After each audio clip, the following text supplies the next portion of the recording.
Greetings, mind crafters. Little Giovanni go, there he is. Welcome to another Minecraft discussion on this glorious day. My name is Kimberly Quinn, and little Giovanni's around here someplace.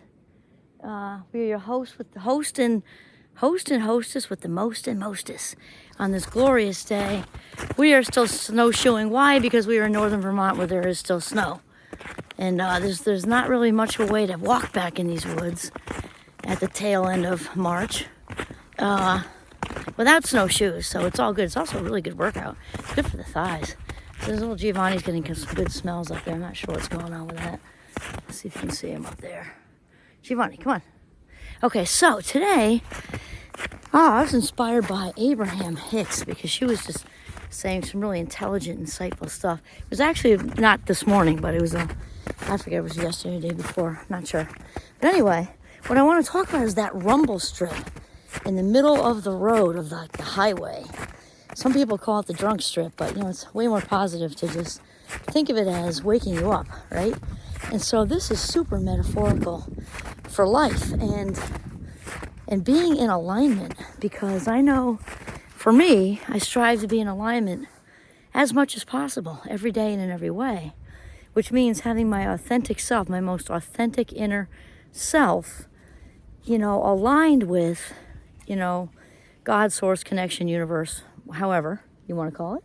And how this also keeps me in the place of deep, intense, rich, joyful meaning and authentic purpose and direction. Clarity is what we're talking about. Clarity, knowing what the next move is, knowing which way to go, and knowing that it's right by how I feel, okay? So that's alignment. And also, when all that's happening, I'm feeling pretty good in my skin most of the time, right? The high majority. So obviously we can't be in alignment every second of the day, because that would be the perfection P word, which we don't like to use because it's worse than dropping the F-bomb. Here comes a little wind. I'm sure it'll go away. Giovanni loves it though. And so think of being in alignment as, kind of staying in your lane, as they say, and you're clipping along, other cars are doing this and that, and you really know you're going the right direction, right? You know you're going the right direction. And all of a sudden you start to veer a little bit, and you hear that, like in the cars bouncing around, and you're like kind of whoa. I guess I was tired a little bit, and maybe I was just talking. Hopefully you weren't on your cell phone in the car, because that's like a big no, right? Let's say you're just chatting, or you were looking at the beautiful scenery and you didn't realize you veered 6 or 8 inches too far to the left or something. So it's like reminding us to get back in alignment with the direction we're going, right? The authentic direction we're going, the way to live our best lives, right? And so here's the thing, if we think about the road, the choices are to keep going over the rumble strip, which will then quiet down once you get up and over it. But then you're on the other side of the road, facing oncoming traffic. Not really probably a great option. If you survived that, a lot of people, obviously the drunk driving thing, that does happen to people in reality. And this is actually metaphorical for what we're talking about when we are,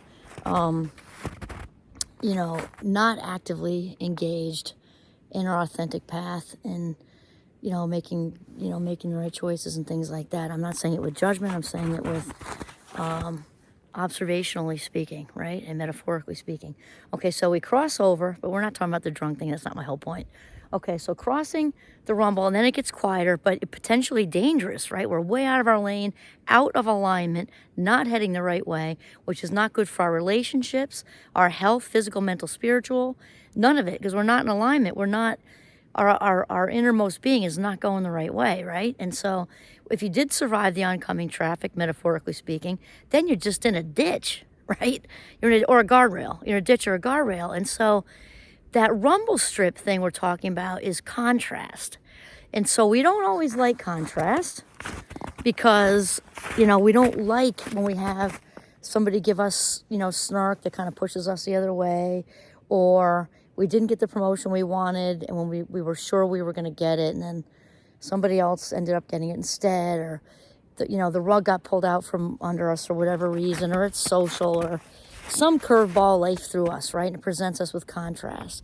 Maybe we thought this job was going to last forever, and as it turns out, it isn't. They're laying off people. Now I got like 2 weeks left and I got to figure it out. Whatever it is, whatever it is, or its relationship ended prematurely or whatever. Okay, so then the contrast is that rumble strip, and so we can sort of work with it and get ourselves back in alignment, or we can not acknowledge it and cross over into the danger zone, with going against really what we're meant to be doing, right?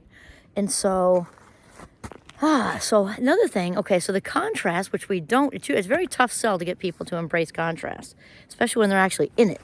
But when we look back at the contrast in retrospect, as they say, hindsight's 20/20 in retrospect, right?